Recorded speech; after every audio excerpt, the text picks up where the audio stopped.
Bueno, lo primero de todo, agradecer realmente pues el cariño y la acogida con que Julieta primero y bueno pues todos vosotros en general me tratáis, no sé, pues me siento en ese sentido pues muy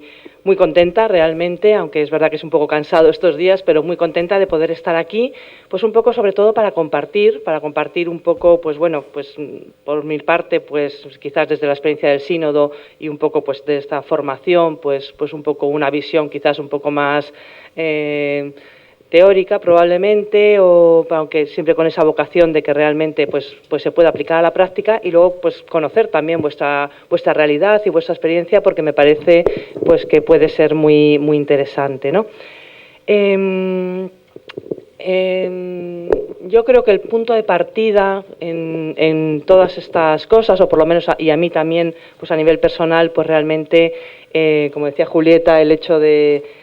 participar en el sínodo pues ha sido también pues una gracia, ¿no? Una experiencia fuerte de fe. Realmente pues me siento muy afortunada, ¿no? De haber podido vivir desde dentro lo que es un sínodo y no solo a nivel pues quizás más académico, ¿no? De participar en la elaboración, ¿no? En el proceso de elaboración de los documentos que luego habitualmente pues uno estudia desde fuera. Pues es interesante ver también la formación, pero también, ya digo, pues sobre todo a nivel personal, pues como cristiana laica de a pie, ¿no? Pues realmente pues es fue una satisfacción, ¿no? Y un don poder estar allí. El sínodo, aparte de esta visión más personal, ¿no? Pero yo creo que el sínodo ha supuesto un revulsivo realmente tremendo en la Iglesia. En primer lugar, porque verdaderamente, esto no sé si se ha valorado suficientemente, pero el sínodo, la renovación que ha habido en el proceso mismo de elaboración de cómo se ha articulado el sínodo, por un lado el hecho de dedicarle 2 sesiones, estar 2 años enteros, ¿no? Lo cual crea lo que, bueno, pues podríamos decir el trienio de la familia entre la convocatoria, la celebración del sínodo extraordinario, la celebración del sínodo ordinario y finalmente ya culminando, ¿no? Con la exhortación apostólica Amoris Laetitia. Pues realmente lo que ha supuesto es focalizar y poner en primer plano durante al menos ese trienio, y ahora tienen que verse los frutos, ¿no? Pues lo que es un tema fundamental, ¿no? La importancia que tiene el tema de la familia, la importancia que tiene la pastoral familiar. Y ahí es verdad que yo creo que el genio del Papa en este sentido pues ha sido no solo nombrarlo, configurarlo, ¿no? como una asamblea o a reunión o estudio a celebrar en 2 años, sino también en el hecho de haber invitado y haber intentado implicar a todo el mundo, ¿no? El hecho de hacer público los cuestionarios que tradicionalmente se enviaban a las conferencias episcopales y a algunos especialistas, ¿no? Y aquí el hecho de haberlo abierto a todas las comunidades, a todos los fieles, haber invitado realmente a los fieles a implicarse, a dar respuesta, el haber tomado en consideración esas respuestas para los documentos preparatorios, pues yo creo que ha hecho que realmente se cree un movimiento, ¿no? de implicación desde la base, desde las propias familias, desde los movimientos familiares o no, pero realmente creo que esto ha tenido una gran riqueza que espero pues que ahora efectivamente podamos seguir manteniéndola, ¿no? y que ya esto decante en frutos concretos. Por otro lado, el sínodo es una idea también me gusta destacar. Generalmente hablamos del sínodo sobre la familia, pero realmente el sínodo es sobre la Iglesia, ¿no? Como todos los sínodos. Realmente el sínodo no busca, aunque se ha hecho también, ¿no? Pero no busca dirigir una mirada a la familia y a la realidad, digamos, sociológica, o para ver pues los distintos problemas de la familia o las realidades de la familia, digamos, una mirada de algún modo adestra, ¿no? Como objetiva, una realidad extraña o ajena, sino que realmente la finalidad fundamental del sínodo era revisar la actuación de la Iglesia en su trabajo con las familias y en todo lo que es pues este tema, ¿no? Tan relevante para la vida familiar. Por tanto, es un sínodo sobre la Iglesia y cómo actuamos en relación con las familias y con toda la problemática y las necesidades y las potencialidades, ¿no? Que tiene la familia. Y en este sentido, pues yo creo que es un planteamiento que desde el primer momento ha estado muy claro, que realmente la invitación es a revisarnos, a verdaderamente ver qué estamos haciendo y cómo podemos hacerlo mejor, ¿no? Y cómo podemos evangelizar mejor. En ese sentido, yo creo que también hay un ímpetu claramente misionero, ¿no? en el sínodo y en Amoris Laetitia, e incluso en la reforma del proceso, como luego comentaré. Pues realmente hay una digamos, la función evangelizadora y misionera está clarísima, ¿no? Vamos a revisarnos para llevar mejor el Evangelio, para realmente actuar en este sentido, pues cumplir mejor nuestra misión en y con las familias, porque al fin y al cabo las familias son las primeras, los primeros sujetos, ¿no? Evangelizadores de las propias familias, etcétera, y aquí la implicación, por tanto, pues es fundamental que sea de todos. Sabemos que, bueno, si no tocó muchísimos temas, ¿no? Realmente, pues, y Amoris Laetitia, ¿no? Pues realmente es un documento muy extenso y tiene muchísimos temas de interés y destaca muchas cuestiones interesantes. Hoy nos vamos a centrar en uno de los temas que fue realmente, pues, uno de los temas estrellas, por lo menos sobre todo en el sínodo del 14, en el sínodo extraordinario, pero también se mantuvo, por supuesto, en el 15, que es el de la pastoral de los divorciados vueltos a casar, ¿no? Vamos a ver, bueno, pues estamos un poco aquí pues porque estamos todos implicados en esta pastoral, pero sí quiero, en principio, hacer un apunte, ¿no? Es decir, cómo esta preocupación que tiene la Iglesia, porque es verdad que es un problema acuciante, es un problema pues que realmente constituye un reto para la Iglesia, sin embargo, no nos puede hacer olvidar, como dice el Papa, que no se trata de hacer una pastoral de los fracasos. No se trata de, bueno, pues por supuesto tiene mucha importancia la pastoral de los divorciados vueltos a casar, pero realmente a lo que a largo plazo, ¿no? Esto es dar solución a casos que ya tenemos, que ya estamos, pero realmente nuestra implicación y la preocupación de la Iglesia no es hacer una pastoral de los fracasos, sino es lograr que realmente podamos cómo contribuir a evitar los fracasos conyugales, cómo ayudar a las personas, cómo ayudar a los fieles, cómo ayudarles a crecer en el amor, a constituir familias sólidas, felices, cómo evitar el fracaso conyugal. Por eso, bueno, aunque luego nos centremos fundamentalmente en los divorciados, pero no quiero dejar de apuntar en este sentido pues la insistencia real del sínodo, de Amoris Laetitia, también de la importancia de prevenir el fracaso, y para esto pues es especial, ¿no? O es especialmente necesario e importante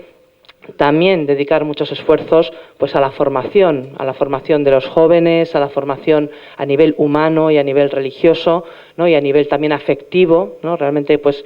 cuidar muchísimo el crecimiento en valores, el crecimiento en la afectividad, que los jóvenes pues vivan su afectividad y su sexualidad de modo integrado, etcétera. Entonces, todo lo que es la formación, que ya decía, familiares consorcio, remota, próxima, inmediata, ¿no? Pues cómo ir colaborando, y ahí las familias son las primeras formadoras, ¿no? Indudablemente, pues cómo ir formando a los jóvenes para que las familias que constituyan en el futuro pues sean realmente familias sólidas, matrimonios sólidos. Se insistió también en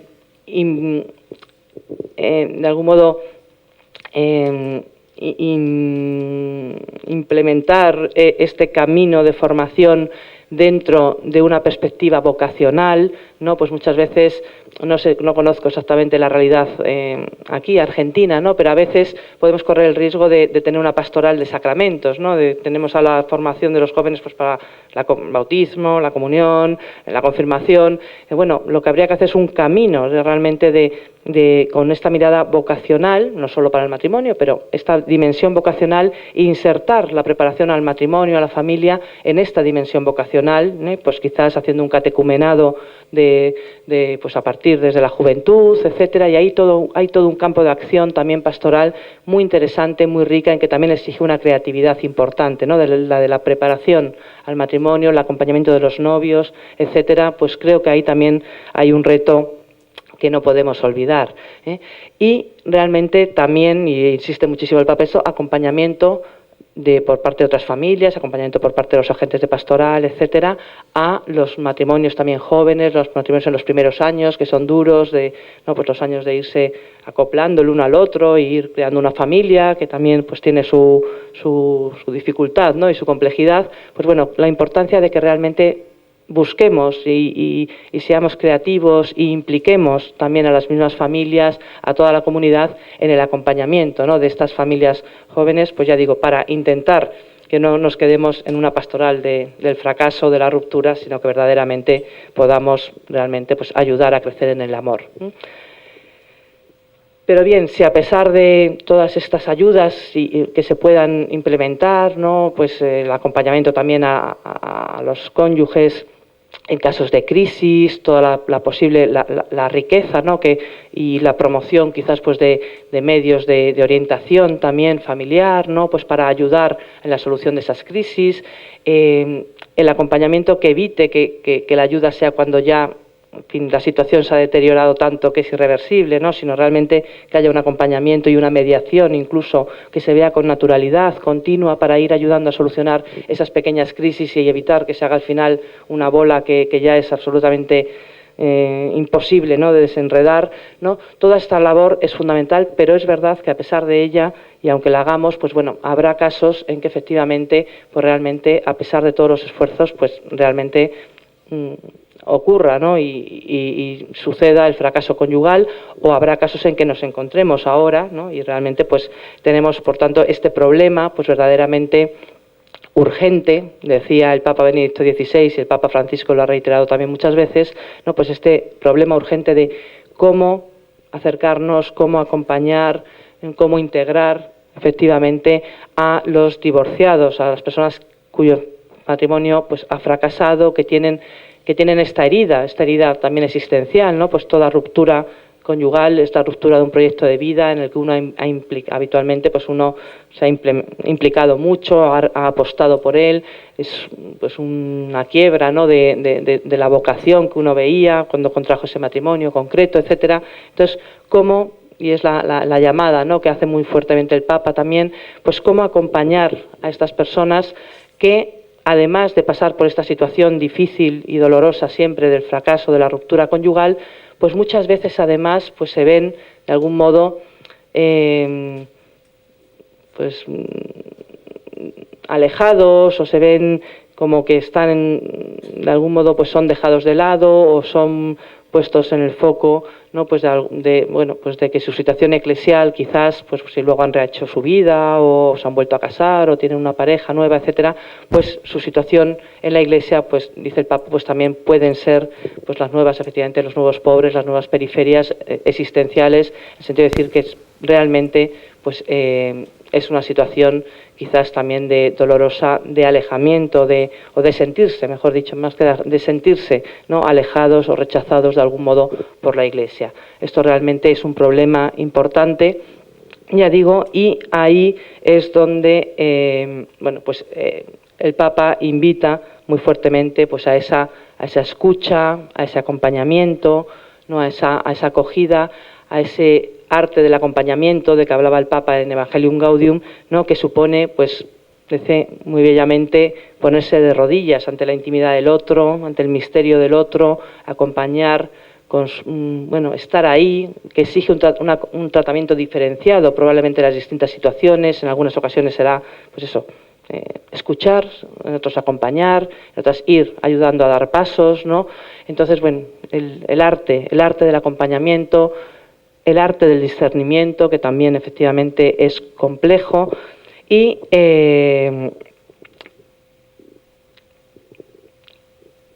a eso estamos llamados, ¿no? De algún modo, pues a eso es a lo que realmente, a tener esa actitud misericordiosa, siempre desde la misericordia. Fue muy significativo que el Papa convocara el año del jubileo de la misericordia justo en el sínodo, ¿no? Realmente aquí, pues es una confluencia, ¿no? Pues verdaderamente esto nos da el marco, nos da el contexto eclesial y nos da la preocupación hacia la que, digamos, nos sirve, pues ya digo, como marco interpretativo, ¿no? Y en este contexto de la pastoral de los divorciados vueltos a casar, ya en concreto, pues aparte de insistir mucho en eso, en que hace falta más creatividad, una actitud realmente misionera. El Papa ya desde Evangelium Gaudium, desde su primera encíclica, exhortación apostólica, anima, ¿no? y insiste mucho en la revisión misionera, en la revisión de las estructuras eclesiásticas o eclesiales, ¿no? Para hacerlas realmente apostólicas para que salgan de sí mismas. A veces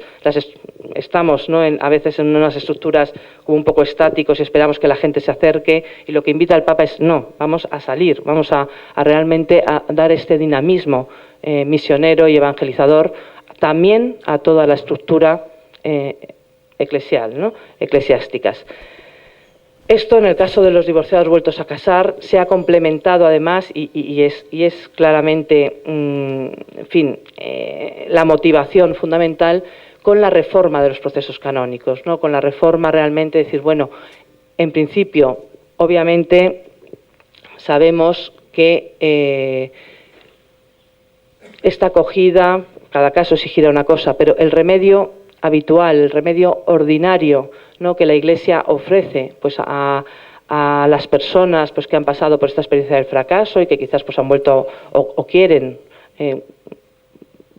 tener una segunda oportunidad, o quieren encontrar un nuevo matrimonio, o ya de hecho han contraído matrimonio civil o están ya en una nueva unión de pareja, etcétera. Sabemos que el remedio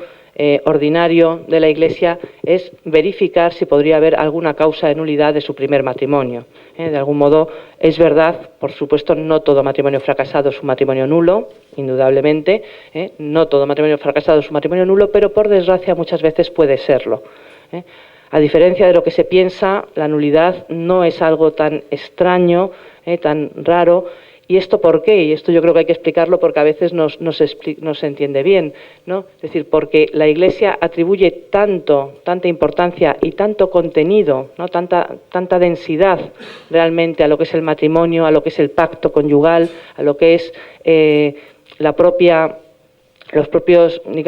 propias capacidades y la propia intención del ministro del matrimonio, que al fin y al cabo son los que se casan, ¿no?, pues realmente exige tanto que verdaderamente pues puede haber con relativa frecuencia pues personas que realmente no presten un verdadero consentimiento. Esto siempre desde el punto de vista civil, por ejemplo, pues desde el punto de vista civil,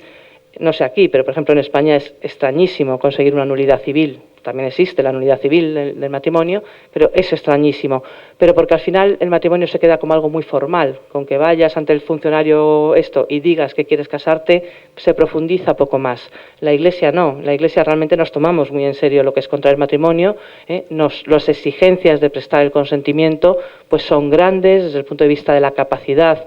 que tienen que tener los esposos, no solo para prestar un consentimiento libre, con requisitos de libertad realmente para contraer matrimonio, sino también requisitos de capacidad para ser efectivamente cónyuges, para poder constituir la íntima comunidad de vida y amor que es el matrimonio. Esto no es algo formal, el matrimonio no es la ceremonia, el matrimonio es la vida conyugal, es el consorcio de toda la vida que surge, y la comunidad de vida y amor, en palabras del Concilio, que surge, ¿no?, a partir del intercambio del consentimiento. Y esto no puede quedarse en la voluntad de hacerlo, sino que realmente hay que ser capaz de hacerlo, hay que ser capaz, por tanto, de una mínima comunicación interpersonal, hay que poder expresar, ¿no?, pues digamos a nivel afectivo, poder realmente donarse al otro, ¿no? En el consentimiento matrimonial, la persona lo que entrega, la persona no se une a un matrimonio como institución, no se une, no se adhiere ni asume, o sea, decirlo, el centro de la prestación del consentimiento no es quiero el matrimonio con estas obligaciones y con estos derechos y deberes, etcétera, ¿no? Sino que es te quiero a ti en tu conyugalidad y me entrego a ti en mi conyugalidad. Es decir, es la entrega de la persona, la entrega de uno mismo al otro y la entrega por parte del otro, ¿no? Ese es el objeto del consentimiento y eso es realmente lo que hay que poder realmente darse y pues a veces, ¿no?, pues por causas de naturaleza psicológica, etcétera, pues realmente la persona no tiene esta capacidad, Otras veces lo que falta es la intención, pues efectivamente a lo mejor en uno de los dos, pues bueno, realmente falta la intención de aceptar el matrimonio tal como la Iglesia lo propone. Formalmente parece que quieren, y afirman, ¿no?, querer contraer el matrimonio canónico, pero realmente pues a lo mejor rechazan positivamente la apertura a los hijos o rechazan positivamente que ese matrimonio sea indisoluble y se reservan, bueno, pues si va bien, bien y si va mal, pues nos divorciamos y a otra cosa, ¿no? o excluyen la fidelidad, pues porque están enamorados de una tercera persona o porque realmente tienen un modo de vida pues que verdaderamente la fidelidad no entra, ¿no?, en sus parámetros vitales, o en otras ocasiones se puede contraer por miedo, por presiones externas, o presiones internas, o presiones externas, o se puede contraer condicionando el matrimonio a algo ajeno, etcétera. Es decir, el contenido, como digo, y los requisitos del consentimiento, ¿no?, y la densidad que tiene este consentimiento pues en el matrimonio tal como la Iglesia lo concibe, es tan grande pues que realmente, a ver, esto no quiere decir que nadie pueda casarse válidamente, tampoco lógicamente hay que caer en el otro extremo, pero que es verdad que a veces pues también en una sociedad pues a veces tan secularizada como la nuestra y con quizás pues un debilitamiento de los mismos compromisos vitales y de la misma definitividad, ¿no?, y el miedo a comprometerse que a veces se observa, entonces pues bueno, puede haber muchas personas que realmente pues alguno de los cónyuges no haya prestado realmente matrimonio válido, ¿no? Por tanto, esta es una solución, como digo, y de hecho es la solución ordinaria que en principio pues la Iglesia presenta, ¿no? Pues decir, bueno, vamos a revisar ante el hecho del fracaso irreversible, etcétera, de la unión, vamos a revisar si puede haber alguna causa de nulidad, porque no es tan extraño realmente que lo haya. Hay que tener en cuenta además que frente a otros sacramentos, ¿no?, el matrimonio presenta una peculiaridad que a veces se nos olvida, y es que es cosa de dos. Es muy obvia, pero es cosa de dos, ¿no? A veces una persona se quiere casar, quiere asumir todo, quiere realmente contraer un matrimonio sacramental, quiere verdaderamente entregarse y tiene toda la plena capacidad y plena aptitud y plena intención, pero el otro no, ¿no? Y realmente el matrimonio es que es cosa de dos. Entonces, a veces, bueno, pues realmente no llegan a hacer, como digo, pues porque verdaderamente falla algo. Entonces, el matrimonio tiene pues esa grandísima riqueza, ¿no?, pero también tiene esta especial complejidad, como digo, de que no depende solo de uno y del Señor, sino que es cosa de tres, ¿no?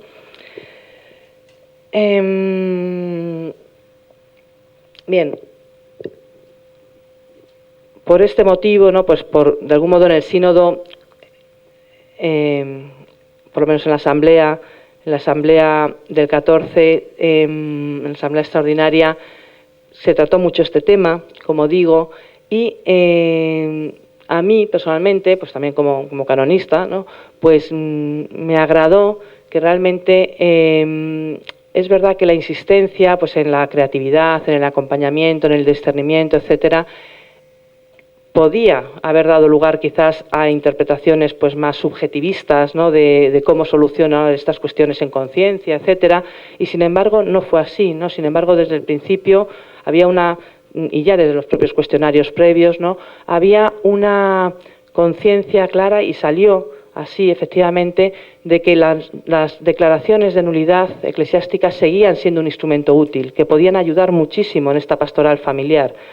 Y lo que pasa, o lo que sí que era necesario, junto con esta conciencia de que son un instrumento útil, había también una fuerte conciencia de que había que mejorar los procesos, de que realmente la declaración de nulidad sigue siendo algo bueno, algo que realmente un remedio que la Iglesia ofrece para muchos casos, pero que verdaderamente sí que había, o se observaban, ¿no?, pues prácticamente esto con carácter universal, déficits importantes, bien porque afectaban a la rapidez de los procesos, que en algunos casos se alargaban pues de modo realmente injusto y excesivo, bien a la gratuidad o digamos al acceso. Mejor que la gratuidad me gusta a mí hablar del acceso, ¿no? Realmente pues se ve, muchas veces había problemas de que realmente para el fiel fuera una solución el poder acudir a pedirla, a plantear a la Iglesia si mi anterior matrimonio es válido o no, ¿no? Realmente a veces había un problema gravísimo de acceso, bien efectivamente por tema económico, porque ya se veía con razón o sin ella. Yo aquí también quiero romper una lanza, creo que en casi todos los sitios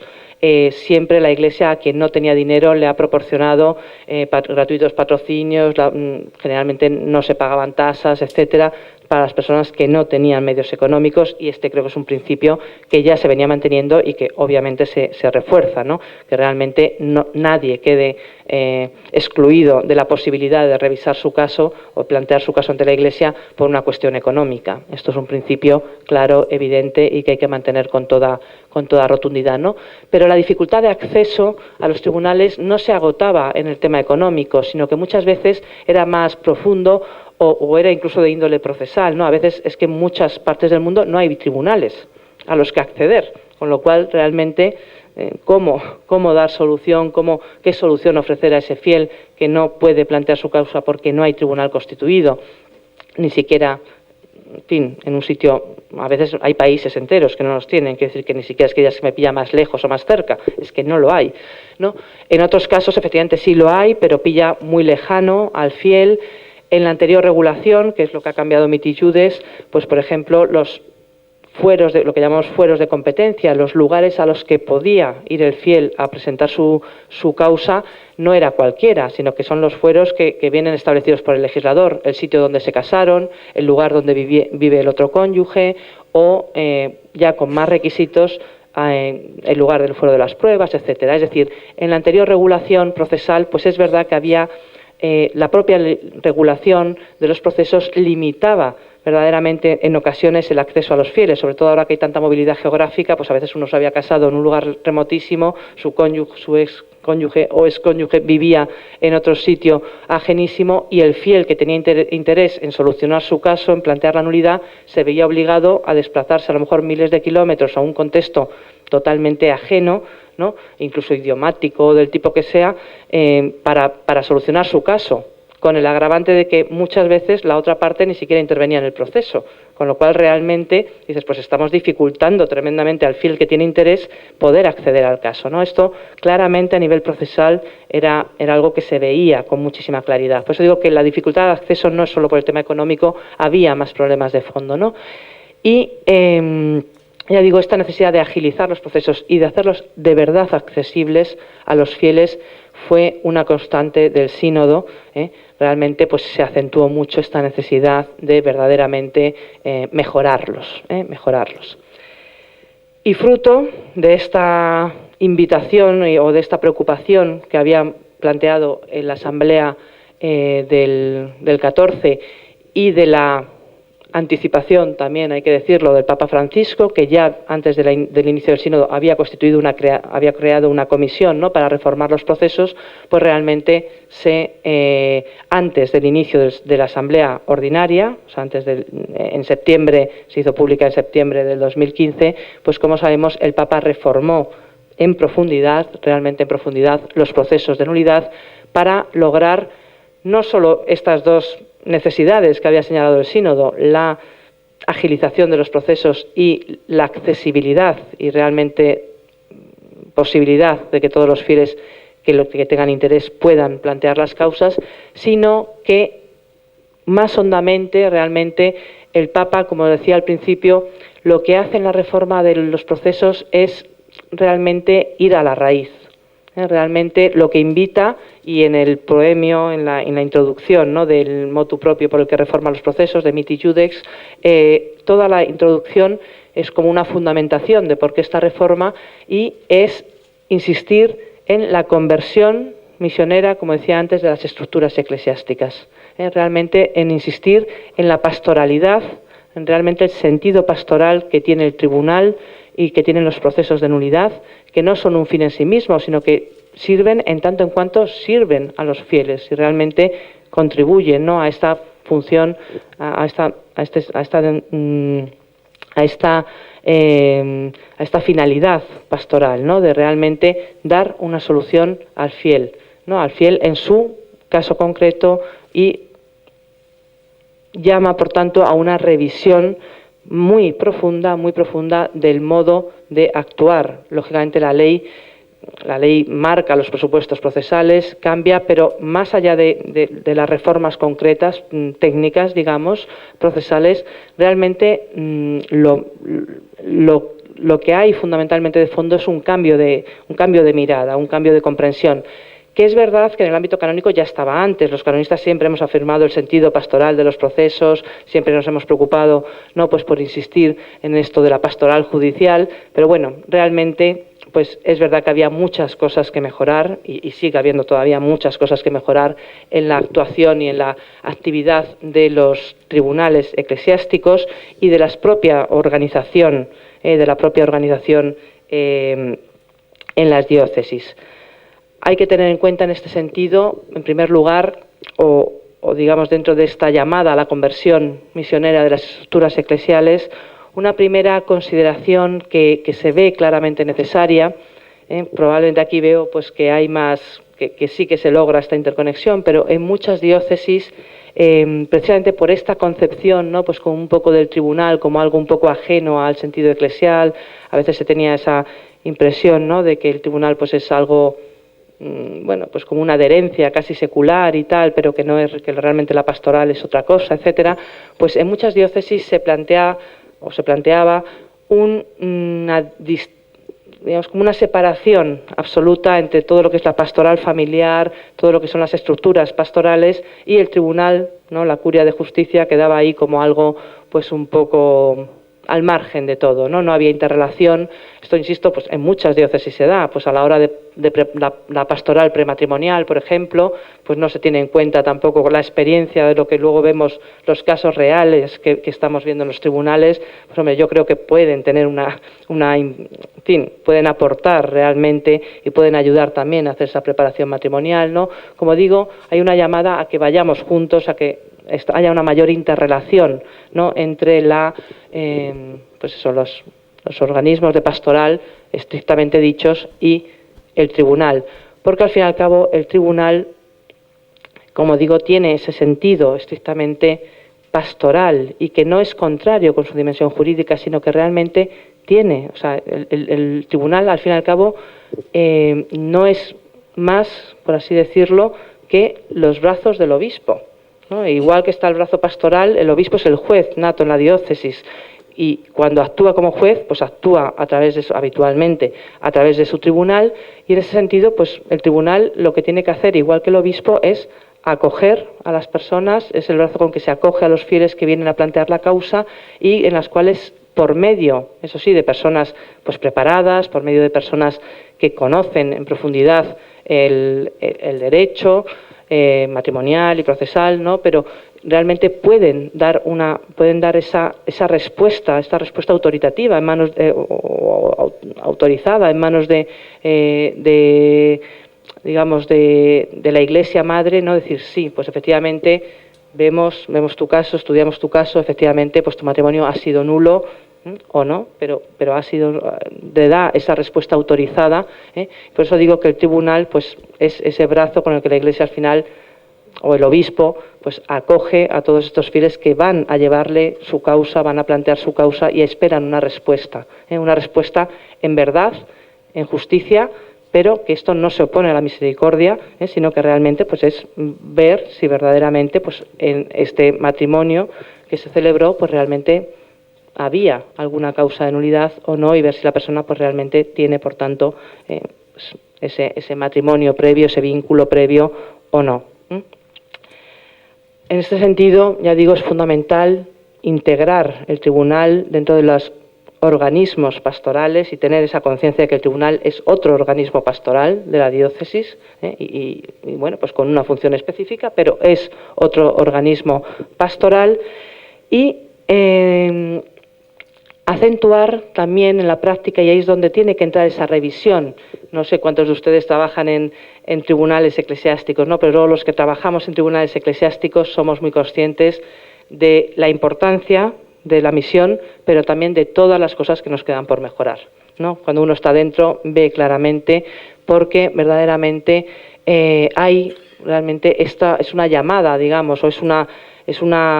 realmente una importante responsabilidad también de todos los que participamos en el proceso y en los tribunales eclesiásticos, de no perder nunca de vista esta dimensión pastoral que al final se tiene que concretar en cómo acogemos a las personas, cómo las acompañamos, cómo las tratamos cuando vienen a declarar, cómo las tratamos a lo largo de todo el proceso. Aquí hay toda una serie de cosas que es muy importante cuidar para que la persona nunca olvide que está en un tribunal de la Iglesia, ¿no? Que no está en un fuero civil o no está litigando tal, sino que realmente lo que está llevando su caso a la Iglesia Madre a que le dé una respuesta que en este caso, insisto, como es sobre, bueno, pues es nulo o no, es una respuesta en verdad, en justicia, pero realmente como lo haría una madre, que a lo mejor tiene que decir que no a su hijo en algún momento, es posible, pero realmente siempre lo va a hacer con ese cariño, con ese cuidado, porque realmente, bueno, pues responde, ¿no? A lo que es bueno para la persona. Entonces, ya digo aquí mea culpa y de todos, llamada, ¿no?, a la revisión de todos los que estamos en los tribunales eclesiásticos, de cómo hacer esa acogida, y creo que ahí sí que se ha logrado, pues de algún modo con Miti Judes, realmente creo que los tribunales estamos en esa, ¿no?, los miembros de los tribunales estamos en esa clave de vamos a revisar, porque el Papa ha cambiado lo que es el proceso, lo que está en su mano, ¿no?, pues cambiar la ley procesal para mejorar los procesos, pero la actitud, la implicación de las personas al final depende de cada uno de nosotros en el puesto en que estemos, ¿no? Por tanto, ahí, pues bueno, pues eso, llamada a verdaderamente pues que sea esta acogida, se haga también en el proceso, porque no es incompatible en absoluto con mantener el carácter judicial, sino que realmente es cómo tratamos a las personas y cómo intentar lograr, que esto sería, yo creo, el fin que nos tendríamos que poner todos los que estamos en tribunales, cómo lograr que el proceso sea realmente sanador para la persona. El proceso es verdad que es muy duro, como has comentado, es para los fieles muchas veces es verdad que es muy duro echar la vista atrás, recordar, ¿no? Recordar, pues a veces pues momentos muy dolorosos probablemente, ¿no? Volver a revivir todas estas cuestiones, pues es verdad que a las personas les es difícil, pero es un proceso que muchas veces al final, pues realmente la persona nos lo dice, ¿no? Pues realmente empecé con mucha resistencias y con mucha reticencia y tal, pero realmente ahora me siento sanada, o sea, como que verdaderamente he abierto la herida, ¿no?, que estaba ahí a lo mejor taponada y tal, la he abierto, he dejado que respire y ahora verdaderamente, pues sí, me siento en paz con mi pasado, en paz conmigo misma, que a lo mejor también,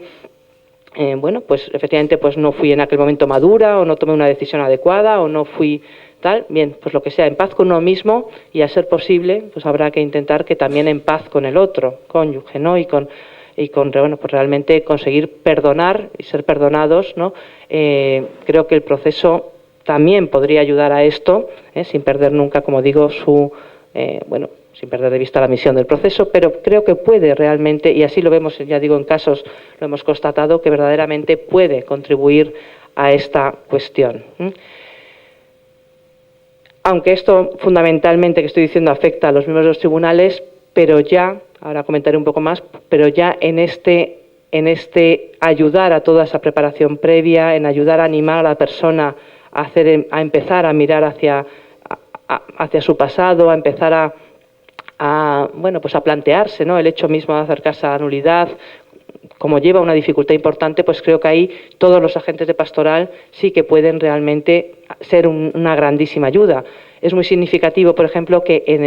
el Miti Judes, que ya digo, es una reforma procesal, es una reforma de los 21 cánones del procesos de las causas de nulidad matrimonial en el Código, o sea, es súper técnico. Pero, sin embargo, en ese proemio y en las reglas que le acompañan, unas normas que ya no son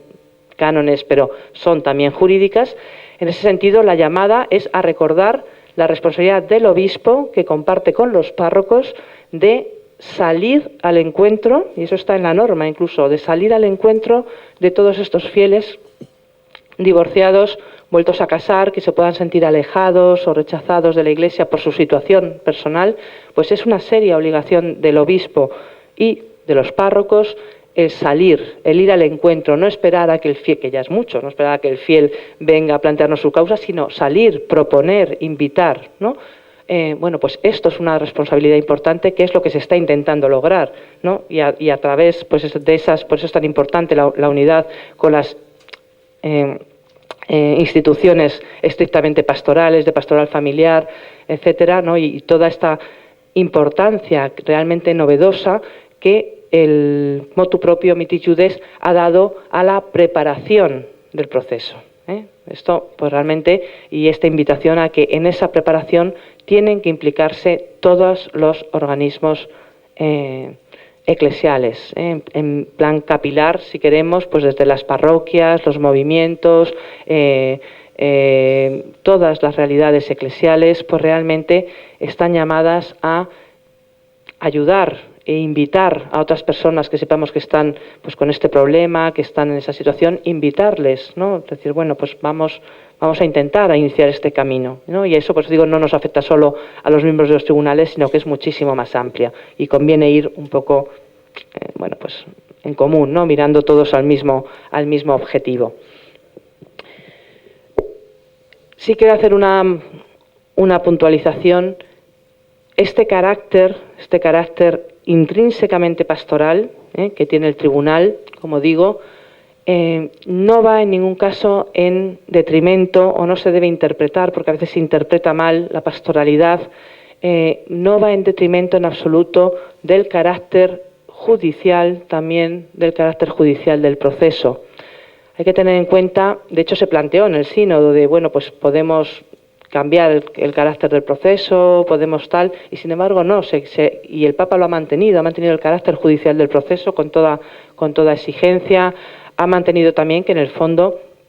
está implicado ahí en esto, al hablar de los procesos, ¿no? Pues está implicada pues la verdad del matrimonio también, está implicada la indisolubilidad del matrimonio, son también valores a defender. El mismo Papa en la introducción, ¿no? de Mitis Judes, como digo, dice, la finalidad de esta reforma no es que haya más nulidades. O sea, no se trata de facilitar la nulidad y que esto sea una barra libre de nulidades, ¿no? Sino que realmente de lo que se trata es de facilitar al fiel que pueda plantear su caso y ver si realmente su matrimonio es nulo o no. Lo que se trata de mejorar, de agilizar, es el proceso para determinar si el matrimonio fue válido o nulo. Por tanto, no se entienda esto como a veces se ha entendido, yo creo que injustamente, no se entienda,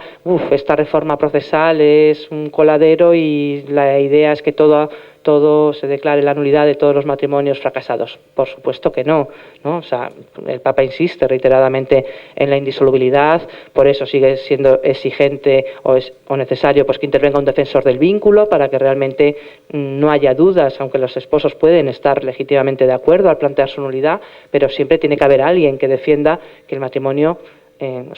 sea válido, con el fin de que no haya duda ninguna de que realmente la decisión que se está dando es correcta y responde a la realidad del matrimonio, ¿no? Y a la verdad de ese matrimonio. Pero como decía, realmente tenemos que recordar pues eso, que el derecho canónico, o sea, todo derecho en realidad, pero más un derecho tan peculiar como es el canónico, que es con ese matiz de eclesialidad tan fuerte que tiene, todo derecho,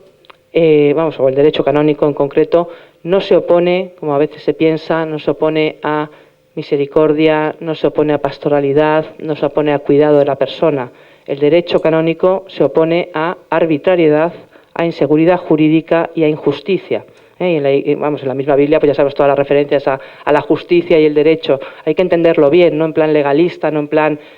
leguleyo, casi que decimos nosotros, sino realmente el sentido profundo del derecho. El proceso canónico sigue siendo un verdadero proceso, sigue siendo teniendo este carácter jurídico, porque es algo bueno, porque el carácter jurídico ayuda a la defensa de los derechos y deberes de las partes, evitar la arbitrariedad, exige pues que se oiga también a la otra parte, permite un mejor conocimiento de los hechos, que es algo fundamental en unas causas como las de nulidad matrimonial, que es algo declarativo, que como digo, el tribunal eclesiástico no concede la nulidad como si fuera el divorcio, no es el divorcio católico, la nulidad. Realmente el tribunal, como digo, investiga los hechos y ve si verdaderamente hay una causa de nulidad o no. Por tanto, la declaración o la sentencia de nulidad lo que hace es que declara que efectivamente consta la nulidad de ese matrimonio. Realmente no es algo que concede, no es algo potestativo del tribunal, sino es algo declarativo. Entonces, en ese sentido digo, no contrapongamos lo jurídico con lo pastoral. Es que lo jurídico, y más en el caso de la Iglesia, defiende unos valores muy concretos y es en sí mismo pastoral, y es en sí mismo también contribuye, por tanto, a la realmente realización también de la misericordia.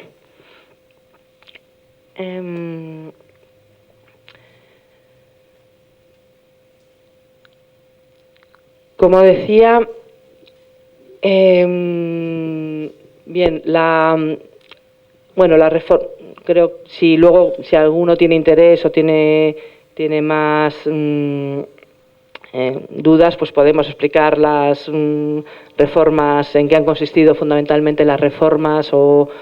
con algo más de matiz. Quiero destacar, porque eso sí me parece que una de las reformas son relevantes, ¿no? Como decía, además de este cambio de mirada y de esta conversión, ¿no?, realmente del tribunal a que nos invita el Papa, pues luego también tiene otra serie de medidas ya más técnicas, digamos, que buscan dar respuesta a esos déficits que encontrados en el sínodo, ¿no? En concreto, pues el déficit de la celeridad, ¿no? Pues hay que agilizar los procesos. Esto era una preocupación constante que venía ya de años y años, la doctrina ya estaba escribiendo sobre cómo agilizar los procesos desde hace un montón de tiempo, pero bueno, pues por fin se ha cogido el toro por los cuernos, ¿no?, y se ha tomado decisiones concretas para de verdad intentar agilizar los procesos. La más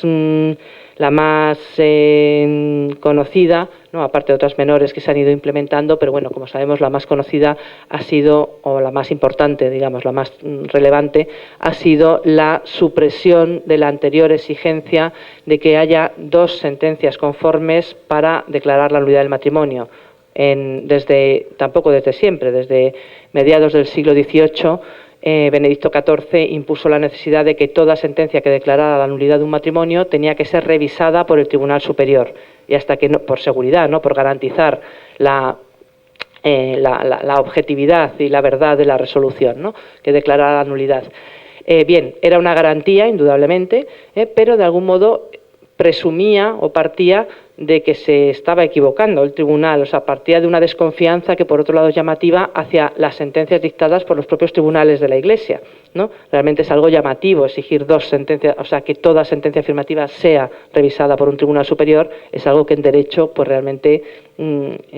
casa poco, ¿no? Ahora lo que se ha hecho es desaparece esa necesaria revisión automática en todos los casos de toda sentencia que declare la nulidad, pero se deja como en cualquier otro ordenamiento, se deja el derecho de apelación. La parte que no esté conforme, sea el otro cónyuge, sea el defensor del vínculo, ¿no?, que es el Ministerio Público, como digo, que tiene encomendada la defensa del matrimonio. Oye, si ve que no hay fundamento, que se ha declarado la nulidad sin base, etcétera, pues por supuesto no queda atado de manos. Interpone apelación y así, y en esos casos, entonces, en esos casos de duda, pues sí que se insta o se convoca al Tribunal Superior a que revise lo actuado y dé una sentencia. Pero en casos de duda, no tenía sentido en el anterior régimen que cuando estaban todas las partes de acuerdo, el propio defensor del vínculo había dicho que la nulidad está clarísima, que no hay nada que oponer, etcétera, aún así tenía que revisar todo lo actuado el Tribunal Superior. Por tanto, esta desaparición, que bueno, pues ha sido criticada desde algunos ámbitos, creo que realmente bien aplicada y pues no supone en ningún caso o no tendría por qué suponer un ataque, ¿no?, a la indisolubilidad del matrimonio. Y la otra, desde mi punto de vista, pues gran contribución, ya no a la agilización, sino al efectivo acceso, ¿no?, de los fieles, el que de verdad este remedio canónico sea un remedio y no una entelequia, ¿no?, pues es, como decía antes, el de que se han facilitado mucho los fueros de competencia. O sea, se han modificado ahora con carácter general. Por supuesto, la parte puede ir al tribunal del lugar donde celebraron el matrimonio, puede ir al tribunal del lugar donde están la mayor parte de las pruebas, sin ningún tipo de requisito previo, que antes había una serie de permisos que había que pedir que como mínimo retrasaban 3 o 4 meses el planteamiento de la causa, o sea que realmente mejor haberlo quitado, pero sobre todo lo que se ha puesto con carácter general es que el criterio de cercanía entre los fieles y el tribunal, es decir, que se concreta en que el fiel puede plantear su nulidad en su diócesis. El fiel que tiene interés en pedir la nulidad puede dirigirse a su diócesis, puede dirigirse también a la del demandado, por supuesto, pero puede ir también a su diócesis. Como digo, para mí es uno de los cambios realmente centrales de la reforma que va a permitir eso, va a permitir que realmente el fiel interesado no tenga que estar desplazándose o se le dificulte extraordinariamente, sino que pueda verdaderamente ir a su obispo, ir por medio de su tribunal y plantear su caso, ¿no? Entonces, es una medida pues realmente muy buena en ese sentido, como digo, porque el fiel que tiene interés pues se le facilita el acceso. Hay que garantizar, en cualquier caso, eso sí, por supuesto, no se trata de echar al otro esposo del proceso, siempre hay que garantizar que se le cita al otro, que el otro puede intervenir, si el otro está lejano, pues habrá que acudir a la colaboración entre tribunales, etcétera, pero una vez se garantice que el otro cónyuge, si quiere, puede intervenir, pues realmente el que tiene interés en solucionar su caso de nulidad, pues no se ve en ese sentido dificultado. Y como ya digo, como en muchas ocasiones, en torno a la mitad, como mínimo, la otra parte no comparece, no tiene interés, realmente, pues es que ni le va ni le viene, ¿no? Y no va a tomar parte en el proceso a pesar de haber recibido. Siempre hay que citarle, siempre tiene que saber que existe ese proceso y darle traslado de la demanda, pero realmente si no tiene interés, pues no se dificulta que la parte que tenga interés pues realmente pueda tener un acceso fácil. Bien, esas son, ya digo, básicamente las fundamentales, creo, reformas. Aparte, también, pues, del proceso breve, se ha constituido un proceso breve ante el obispo, pero esto es para nulidades muy evidentes y en el que las dos partes están de acuerdo en pedir la nulidad y en los mismos hechos, los mismos capítulos, etcétera. Es decir, son, bueno, pues casos realmente que no serán tan habituales como el proceso ordinario. Este proceso breve tiene la peculiaridad, aparte de su especialísima brevedad y carácter totalmente sumario de la recogida de la prueba, etcétera, tiene la peculiaridad de que lo debe de resolver el obispo. Por tanto, una clara implicación del obispo. No obstante, ya digo, este proceso abreviado, pues bueno, siendo una novedad muy relevante, que lo es, y creo que puede pues, ser un aliciente o un acicate para los obispos para implicarse más también, ¿no?, en estas causas, bueno, pues realmente siempre va a ser algo un poco extraordinario, como digo, un poco no es tan habitual que se den todos los requisitos que se exigen para poder llevar el proceso abreviado. Por tanto, pero esto, digamos, no quita la responsabilidad del obispo. El obispo sigue siendo el principal, vamos, el juez nato de la diócesis, y la responsabilidad del obispo es juzgar a través de su tribunal, constituir realmente un tribunal, proveer a ese tribunal, y muchas veces aquí nos encontramos en la pastoral y en todos los sitios, ¿no? Pues muchas veces nos encontramos con que al final, digamos, las cosas salen o no salen en función de los medios y la voluntad real que se haya puesto en que las cosas salgan. Por tanto, hay una seria también obligación del obispo, que ya lo decía Dignitas Connubii, pero también Mitis Iudes insiste, una obligación y una responsabilidad importante del obispo de constituir su tribunal, de elegir, ¿no?, y designar a personas formadas, a personas con una buena formación canónica, que puedan realmente responder en justicia y verdad a las causas, pero también con este sentido eclesial, pastoral, etcétera, ¿no? La provisión de los cargos, pues realmente es una responsabilidad importantísima del obispo, ¿no? El destinar medios materiales y humanos, pero también materiales, para pues para que realmente el tribunal funcione. Podemos cambiar la ley procesal todo lo que queramos, que como no haya gente, las causas se van a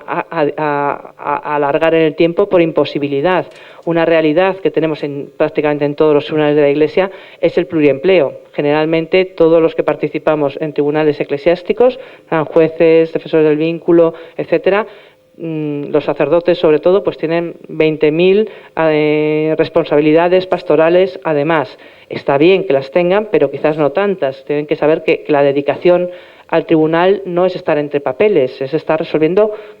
la vida de las personas, y que es tan pastoral como estar en la parroquia o como estar en cualquier otra actividad, y esto a veces se olvida. Y realmente la dedicación, o sea, el nombrar personas con buena formación, pero también motivadas. Yo sé que esto, lo digo por los obispos presentes, sé que es muy difícil, sé que a veces pues los sacerdotes no están muy motivados, a lo mejor en el tribunal, pero hay que hacerles ver que realmente es que están tratando a personas, no es burocracia, no es papeleo, no son expedientes, son personas y es la vida de personas que están esperando esa respuesta. Entonces, bien, pues hay unos requisitos, lógicamente, para estar en el tribunal de formación, que es importante, pero también es importante la motivación, la dedicación, el que realmente se tome eso como una urgencia pastoral y como la primera responsabilidad del que tiene, del que está ahí, del que está trabajando en el tribunal. Esto es muy, muy importante. Bueno, pues habrá que pedir también que, igual que se piden sacerdotes para la mies, pues se pide que aparezcan personas vocacionadas y formadas para poder formar parte de los tribunales, porque esto realmente, si no, ya digo, podemos cambiar la ley todo lo que queramos, pero seguirá y se incrementarán todavía más los retrasos, la duración de los procesos, etcétera. Aquí creo que también, por ejemplo, en España,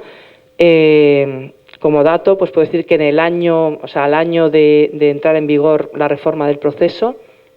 en España, en casi todos los tribunales eclesiásticos, se habían al menos duplicado las causas de nulidad que se habían planteado, ¿no? Claro, si seguimos con el mismo personal, o sea, las causas ahora no son más rápidas, son más lentas. Claro, dice, bueno, genial que la gente, genial que los que habían tirado la toalla, genial que realmente pues los que no se habían planteado, pensaban que la nulidad era ricos, famosos y poco más, pues realmente se acerquen, planteen su caso, quieran tener esta solución. Estupendo, genial, pero claro, se acercan pensando que va a ser más rápido, que va a ser, efectivamente es más accesible, es más barato, bien, pero no está siendo más rápido porque hay que proveer medios, porque se ha multiplicado la necesidad, ¿no? Entonces, bueno, pues esto supongo aquí también les pasará, pues es una dificultad no objetiva que tenemos muchas veces, pero que hay que intentar poner los medios materiales y humanos para esta labor que, como digo, pues es una labor pastoral de primer orden. Bien, y a nivel de, digamos, ya no de los que hacen esta pastoral judicial, no, sino a nivel de pastoral prejudicial, podemos decir, a nivel de pastoral previa, ¿no? O de pastoral, con toda amplitud de pastoral de los divorciados vueltos a casar, todos los agentes que estén ahí implicados, pues ¿qué se puede hacer? Pues ahí, como siempre insistía el sínodo, creatividad. Creo que aquí pues las iniciativas que estáis teniendo pues me parecen que realmente ya indican una gran preocupación y una gran creatividad, ¿no? También, pero bueno, pues puede ir la labor, pues puede ir desde muchísimos actividades, ¿no? Desde salir, pues eso, proponer, invitar, salir, ya digo, con carácter capilar en todas las realidades eclesiales, a ser posible, pues por parroquias, etcétera, poder ir proponiendo, invitando a las personas,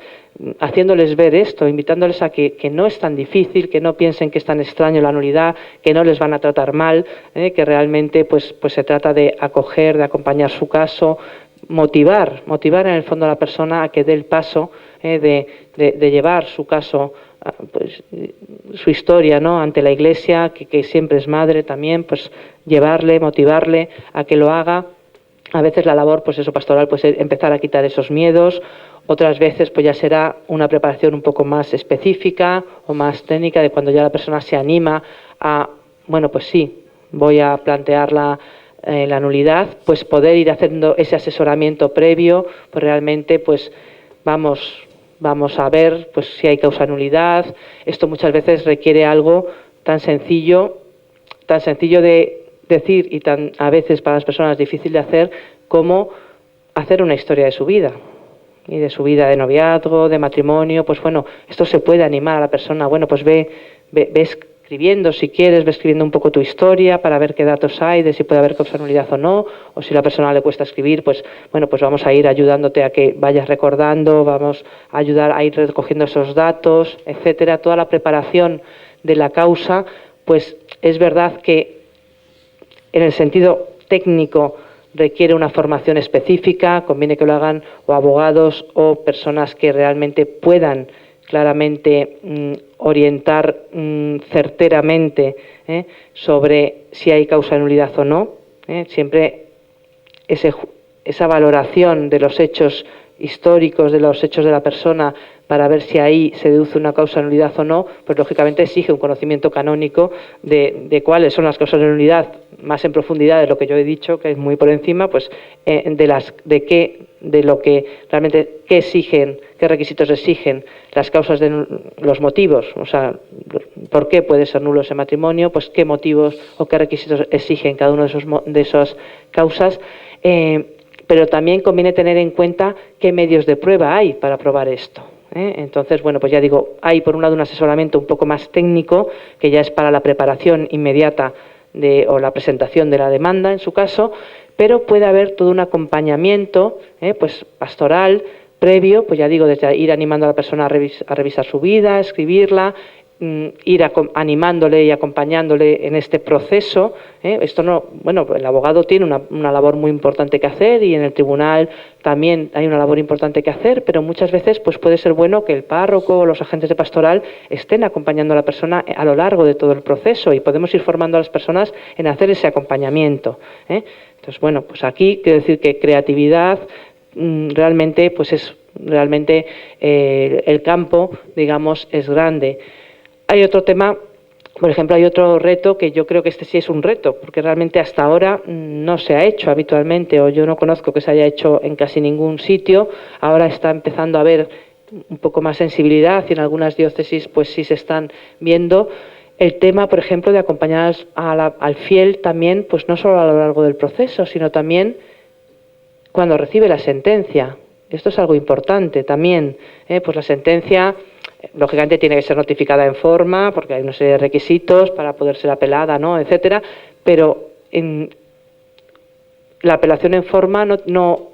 tiene por qué consistir en enviar por correo certificado y que conste con acuse de recibo la sentencia y que el fiel se la lea solo y no entienda nada probablemente, o no entienda la mitad y tal. No, esto probablemente pues es más frío. La parte que va con abogado, pues bueno, su abogado puede realmente explicarle y hacerle ese acompañamiento, pero también podría haber ese acompañamiento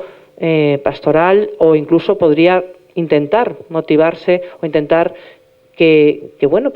fuera el mismo juez el que a lo mejor explicara a las partes la sentencia, sobre todo a lo mejor si es negativa, si le tienes que decir que no, pues no es lo mismo que lea una sentencia fríamente en su casa, sino, bueno, o que el abogado le diga, sino que el juez intente, como padre, también, pues hacerle ver, ¿no? Pues creo que sería una muestra que no iría en absoluto contra la seriedad del proceso, pero sí reflejaría, pues es como el tribunal actúa, pues como la Iglesia madre, no decir, mira, no te puedo decir que sí a todo, esto no es una buena madre, pero realmente, bueno, pues explicar por qué no, tal, en su caso, ¿no? Es decir, ahí hay una que es difícil, que es cambiar quizás a veces la mentalidad, ¿no? Pero quiero decir que hay muchas cosas que mejorar, como digo, en los procesos, y muchas cosas que se puede ayudar también a ir acompañando a la persona previamente, y pues eso, para que realmente el proceso sea algo sanador, profundamente sanador, eclesialmente sanador, pero también humanamente sanador, ¿no? Y creo que ahí pues realmente los retos y las vías de actuación y el campo que se nos abre pues es realmente muy grande. Bien, yo por mi parte tampoco quiero alargarme más, que ya vamos mucho. Luego pues en el diálogo y tal, pues cualquier cosa que me haya a lo mejor dejado o no haya quedado clara, pues encantada de compartirla. Gracias.